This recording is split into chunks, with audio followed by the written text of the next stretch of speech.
I just go around and I teach 5 nights a week. My specialty is for people with disabilities, people missing limbs, or more specifically vets who have some pretty severe physical damage to keep muscle going, tissue going. And now I just go where Mr. John tells me and then get to play with you guys. And one of her focuses was for classification for people when they're under stress as far as for traumatic events. And the biggest piece that she taught me was not just for women but for men too, is figuring out where your boundaries are. So best case scenario, you're in a bad neighborhood beating gas, somebody gets off the bus, they walk directly to you and eyeballing you the entire time. That person will kind of put you as far as you need to be on alert. That's an easy scenario because you don't want to be there. So a lot of it is what happens if you know somebody, relative, boyfriend, somebody you've known for years, and now they're getting a little bit handsy or they're getting a little bit rough. Where do you kind of make that switch? So make sure you have your own boundaries before. You don't want to hit your little brother because he took your toy. But if it's your older cousin or your uncle and you're not quite sure of their intentions, make sure you kind of have a clear-cut boundary of where you need to make that switch. The last piece I want to make sure you go off with is if you go out to a club, to a party, and you're with your friends, have an alter ego. So I'm getting old now because all my analogies are just outdated. But Eminem, Marshall Mathers.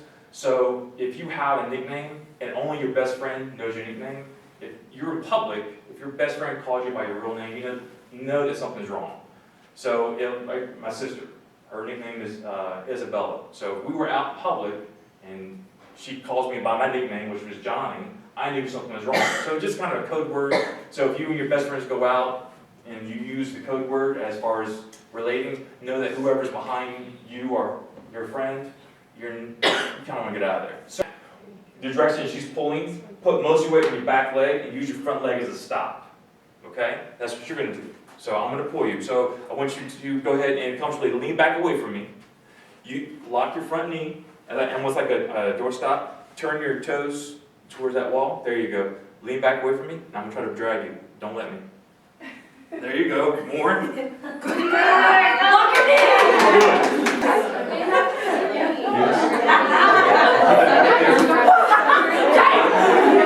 Give her a coach. Well, she's a student. So if coach tries to grab me, can't touch it. So you can frame. That's just because you didn't volunteer. Okay, so if you would, do not punch. I want you to use the heel of your hand. Where you hit, this way, Vanna, thank you. You're going to hit at the ear. And the reason for that is because not just for the 3 bones inside your earlobe, but your mandible maxilla have all your nerves for pretty much your entire face. It gives you the largest mass, and you don't have to worry about getting any type. This is sheer self-defense. If I'm telling you how to fight to a street fight, different story. Don't punch, slap them. If you're like Dave Chappelle, with the 5 fingers say to the face, slap. So add that in. If you are the person getting hit, if you would, your person's going to be nice and soft and calm. You're going to be rational. They're not going to hurt you. But when they go ahead and go through the motion, go ahead and swim. Bring your hand up so they have a target. This is not just for them for a target. This is for you to get comfortable what happens if you have something that's coming in. So for little ones, I teach boxing classes for little ones from 5 to 13. They get them used to bringing the shoulder up and covering the side of the head, but more specifically, drop your chin and your ear. And this is more comfortable as far as just drilling to make sure that I can see your shoes, but you can't see. But I don't want you to hit me, okay? Just get used to that. Make a gentle fist. Go ahead. Your occipital lobe, which is the little bone that sticks on the back of the head, comfortably tap that about 4 or 5 times. As you do, you're going to feel your opticals start to vibrate. Professional boxers, if they cover their head up, they're still getting dinged. So even if I cover up, if you have a good high five, a good slap, I'm still getting dinged. So keep in mind, especially if you're getting to a nice little scrap with your older brother or older sister, they can cover up, but you can still give them a ding. I highly recommend you tell your administrators or anyone else that you would like to do another class, because there's so much out there. I cannot teach you self-defense, because self-defense has to be drilled. But I want to make sure to give you enough that if you happen to go shopping and find someplace, don't go off with the instructor. They may teach you something weird, but if the instructor is cool and you like them, then it'll work out. Don't go for some awesome martial art and the instructor sucks. Everybody's going to clash differently, everybody's different learning styles. But your very first class, at least my very first class for Judo and Jiu-Jitsu as a white belt, all did the same thing. You're going to have a seat on the ground. That's what we did. We still this to white belts. I love white belts. So have a seat on the ground. Give me my bully. So I'm sitting down.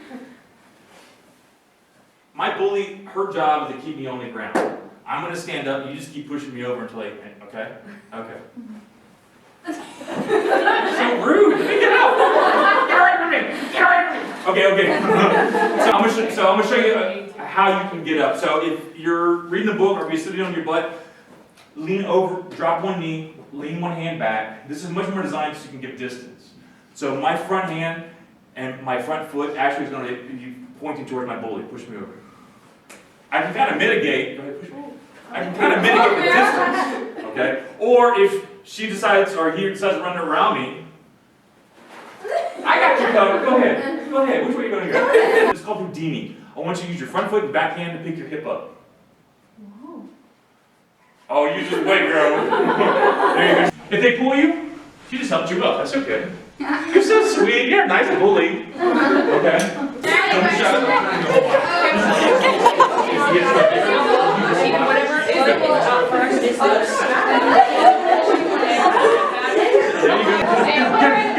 everyone's like, yeah, go, Kayla, go. She's like,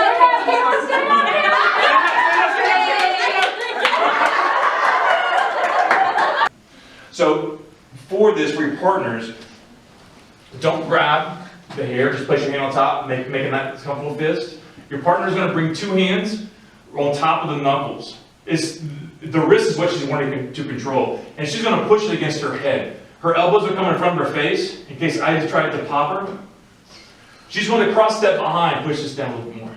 There you go. She'll cross step behind, whichever she's comfortable with. She'll look at my shoes. More specifically, she'll make sure that her head is about my belt buckle. Push, pull. There you go. And she'll slowly stand up. Slowly.